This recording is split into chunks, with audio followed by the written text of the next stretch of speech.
ഇത് അയ്യന്തോൾ ഭഗവതി ക്ഷേത്രം. തൃശ്ശൂർ ജില്ലയുടെ ഭരണസിരാകേന്ദ്രമായ കളക്ട്രേറ്റിൽ നിന്നും അല്പം വടക്കുമാറി അയ്യന്തോളിൻ്റെ ഹൃദയഭാഗത്താണ് ഈ ക്ഷേത്രം സ്ഥിതി ചെയ്യുന്നത്.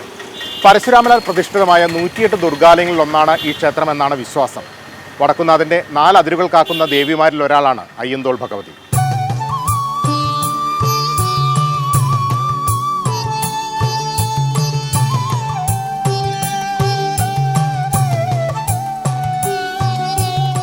തൃക്കൈകളിൽ ശംഖ്, ചക്രം, പത്മം, കടിബന്ധം എന്നിവയുമായി ചിന്മുദ്രകളോടുകൂടി നിൽക്കുന്ന രൂപത്തിലാണ് ഇവിടെ പ്രതിഷ്ഠ. അഞ്ജനക്കല്ലിൽ നിർമ്മിച്ചിട്ടുള്ള വിഗ്രഹം പഞ്ചലോഹം കൊണ്ടുള്ള ഗോളക വാർത്ത് കെട്ടിയിരിക്കുകയാണ്. പഞ്ചലോഹം കൊണ്ട് നിർമ്മിച്ചിട്ടുള്ള കൊത്തുപണികളോട് കൂടിയ വലിയ പ്രഭാമണ്ഡലത്തിന് നടുവിൽ 3 അടിയോളം ഉയർത്തിയിട്ടുള്ള വിഗ്രഹമാണ് ദേവിയുടേത്. ഞൊറിഞ്ഞുടുത്ത് ആടയാഭരണങ്ങൾ അണിഞ്ഞ് തിലകക്കുറിയും ചാർത്തി അർദ്ധനിമീലിത നേത്രവുമായി പുഞ്ചിരി പൊഴിച്ചുകൊണ്ടാണ് ദേവിയുടെ ദിവ്യരൂപം. ഈ ക്ഷേത്രത്തിന്റെ കാലപ്പഴക്കം എത്രയാണെന്ന് വ്യക്തമല്ല. 2006 ജൂലൈ മാസത്തിൽ നടത്തിയ നവീകരണ കലശത്തോടനുബന്ധിച്ച് ശ്രീകോവിൽ പൂർണ്ണമായി പൊളിച്ചു പണിത് ചെമ്പോലമേഞ്ഞു. ഉള്ളിൽ വട്ടവും പുറമെ ചതുരവടിവുമായിട്ടുള്ള ശ്രീകോവിലാണ് ഇവിടെയുള്ളത്. ഈ ശ്രീകോവിലിന് ചുറ്റും മനോഹരമായ ചുമർ ചിത്രങ്ങൾ ആലേഖനം ചെയ്തിട്ടുണ്ട്. കൂടാതെ ശ്രീകോവിലിന് മുന്നിലുള്ള നമസ്കാര മണ്ഡപത്തിലെ കൊത്തുപണികൾ ഏറെ മനോഹരമാണ്. നടുവിൽ ബ്രഹ്മാവിന്റെയും ചുറ്റും അഷ്ടദിക്പാലകരുടെയും രൂപങ്ങൾ കൊത്തിവെച്ചിരിക്കുന്നു. അവയ്ക്ക് ചുറ്റും ദേവാസുര യുദ്ധം, പാലാഴി മഥനം എന്നീ കഥകളും നാഗമാലയും കൊത്തിവെച്ചിട്ടുണ്ട്. കരിങ്കൽ നിർമ്മിതമായ 2 കവാടങ്ങൾ കടന്നുവേണം ശ്രീകോവിലിന് മുന്നിലെ പ്രതിഷ്ഠയ്ക്ക് മുന്നിലെത്താൻ. വിസ്താരമേറിയ നാലമ്പലം, മണ്ഡപം, മുളയറ, തിടപ്പള്ളി, ബലിക്കൽപുര, കിഴക്കുവശത്തെ നടപ്പുര, കിഴക്കും പടിഞ്ഞാറുമുള്ള ഗോപുരങ്ങൾ, അഗ്രശാല, ഭജനമണ്ഡപം, വിസ്താരമേറിയ വിളക്കുമാടം എന്നിവയോട് കൂടിയതാണ് ഈ ക്ഷേത്ര സമുച്ചയം.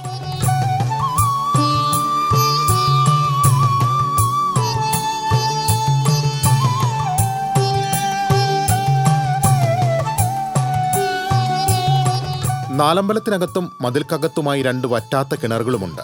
ക്ഷേത്രത്തിന് പടിഞ്ഞാറ് വശത്തുള്ള വിശാലമായ ക്ഷേത്രക്കുളത്തിലാണ് ഉത്സവത്തിൽ 7 ദിവസം ആറാട്ട് നടക്കുക. ഈ ക്ഷേത്രത്തിന് വടക്കുംനാഥ ക്ഷേത്രവുമായി അടുത്ത ബന്ധമുണ്ട്. വടക്കുംനാഥന് ചുറ്റും തുല്യ അകലത്തിൽ 4 ചിറകളും 4 ശിവനും 4 ദുർഗയുമുണ്ട്. അതിലൊരു ദുർഗയാണ് ഇവിടത്തെ ദേവി എന്ന് പറയുന്നു. മാത്രമല്ല വടക്കുംനാഥന്റെ ഉത്സവത്തിന് അകമ്പടി സേവിച്ചിരുന്നതും ഈ ദേവിയായിരുന്നു അത്രേ.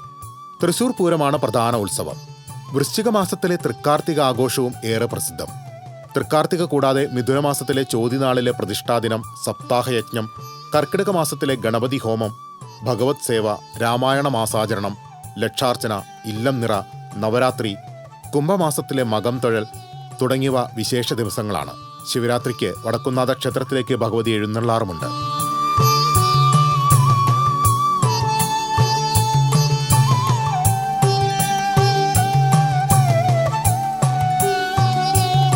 തൃശ്ശൂർ പൂരത്തിന് 7 നാൾ മുൻപ് ക്ഷേത്രത്തിൽ കൊടിയേറും. ഉത്സവം കൊടികയറുന്നതിന് 3 ദിവസം മുൻപ് മുതൽ ദ്രവ്യകലശം നടത്തുന്നത് ഇവിടുത്തെ പ്രത്യേകതയാണ്. ആ കലശത്തിന്റെ അവസാനത്തിൽ ബ്രഹ്മകലശം ആടിയാണ് കൊടി കയറാറുള്ളത്. രാവിലെ 10-നും 10:30-നും ഇടയിലാണ് കൊടിയേറ്റം. കൊടിയേറ്റത്തിന് മുൻപ് 3 ആനപ്പുറത്തുള്ള എഴുന്നള്ളിപ്പ്, ആറാട്ട് എന്നിവ നടക്കും. കൊടി കയറി 7 നാൾ ആറാട്ട്, ശ്രീഭൂതബലി, വിശേഷാൽ പൂജകൾ, പറയെടുപ്പ് എന്നിവ പതിവുണ്ട്. കൊടികയറി 2-ാം ദിവസം ഉച്ചയ്ക്ക് 2 മണിക്ക് ചെമ്പൂക്കാവ് ക്ഷേത്രത്തിലേക്കാണ് ദേവിയുടെ എഴുന്നള്ളത്ത്. ചെമ്പൂക്കാവിലെ ഇറക്കിപ്പൂജയ്ക്ക് ശേഷം പാട്ടുരായ്ക്കൽ, കുട്ടൻകുളങ്ങര, പൂങ്കുന്നം എന്നിവിടങ്ങളിൽ പറയെടുപ്പും നടക്കും. 3-ാം ദിനം ഉച്ചതിരിഞ്ഞ് 4 മണിക്ക് പടിഞ്ഞാറ്റേടത്ത് ചേറമ്പറ്റ് മനക്കിലാണ് ഇറക്കി എഴുന്നള്ളിപ്പ്. 4-ാം ദിവസം ഉച്ചയ്ക്ക് 2 മണിക്ക് പുറനാട്ടുകര ശ്രീ മഹാവിഷ്ണു ക്ഷേത്രത്തിലേക്ക് എഴുന്നള്ളും. അപ്പോൾ നെയ്തലക്കാവ് ഭഗവതി അയ്യന്തോൾ ക്ഷേത്രത്തിലേക്ക് വരാറുണ്ട്. ഇരുദേവിമാരും വഴിയിൽ വെച്ച് തമ്മിൽ കാണരുതെന്നാണ് വ്യവസ്ഥ. 5-ാം ദിവസം രാവിലെ 10 മണിക്ക് പുതൂർക്കര, ഒളരിക്കര വഴി പുല്ലഴി ഐക്കാട് മനയിലേക്ക് പോകും. അന്ന് അവിടെയാണ് ഇറക്കിപ്പൂജ. 6-ാം ദിവസം രാവിലെ ഊരാള കുടുംബമായിരുന്ന അയ്യന്തോൾ കിഴക്കിനിയടത്ത് മനയിലാണ് ഇറക്കി എഴുന്നള്ളിപ്പ്. പൂര ദിവസം പുലർച്ചെ 3 മണിക്ക് ക്ഷേത്രക്കുളത്തിൽ ആറാട്ട് കഴിഞ്ഞ് 5 മണിക്ക് സർവാഭരണ വിഭൂഷിതയായി ദേവി പാണികൊട്ടി വടക്കുംനാഥനിലേക്ക് യാത്രയാകും. ക്ഷേത്രത്തിൽ നിന്നും 3 ആനകളുടെയും ചെമ്പടമേളത്തിന്റെയും അകമ്പടിയോടെയാണ് എഴുന്നള്ളിപ്പ്. ചെമ്പട കൊട്ടി കലാശിച്ച ശേഷം നാദസ്വരത്തിന്റെയും നടപ്പാണ്ടിയുടെയും അകമ്പടിയോടെ 3 ആനപ്പുറത്ത് അയ്യന്തോൾ ഭഗവതി പൂരപ്പങ്കാളിയാകാൻ പുറപ്പെടും. ഈ എഴുന്നള്ളത്ത് രാവിലെ 8 മണിക്ക് MG റോഡിലെ കോട്ടപ്പുറം മേൽപ്പാലത്തിലെത്തിയാൽ പഞ്ചവാദ്യം ആരംഭിക്കുകയായി. അപ്പോൾ 5 ആനകളുടെ അകമ്പടിയോടെയാകും എഴുന്നള്ളത്ത്. പിന്നീട് 7 ആനകളും പൂരം നടുവിലാലിലെത്തിയാൽ 9 ആനകളുമാകും.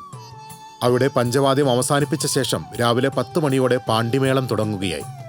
നടുവിലാലിൽ നിന്നും പൂരം ശ്രീമൂലസ്ഥാനത്തേക്ക് കയറുമ്പോൾ ആനകൾ 13 ആകും. ശ്രീമൂലസ്ഥാനത്ത് മേളം അവസാനിപ്പിച്ച ശേഷം പടിഞ്ഞാറെ ഗോപുരത്തിലൂടെ അകത്ത് കടന്ന് വടക്കുംനാഥനെ വണങ്ങി തെക്കേ ഗോപുരം വഴി തിരിച്ച് ക്ഷേത്രത്തിലേക്ക് തന്നെ മടങ്ങും. പകലും രാത്രിയിലും മേളവും പഞ്ചവാദ്യവുമുള്ള ഘടകപൂരമാണ് അയ്യന്തോൾ ഭഗവതിയുടെ പൂരം. രാത്രിയിലെ ചടങ്ങുകൾ രാവിലത്തേതുപോലെ തന്നെയാണ് നടക്കാറ്. രാത്രിപൂരം വടക്കുംനാഥ ക്ഷേത്രത്തിനകത്തേക്ക് പ്രവേശിക്കാറില്ല. പകരം ശ്രീമൂലസ്ഥാനത്തെ നിലപാട് തറയിൽ കയറി നിന്ന് മടങ്ങും. അന്ന് രാത്രിയിൽ നടുവിൽ മഠത്തിലാണ് ഭഗവതി വിശ്രമിക്കുക.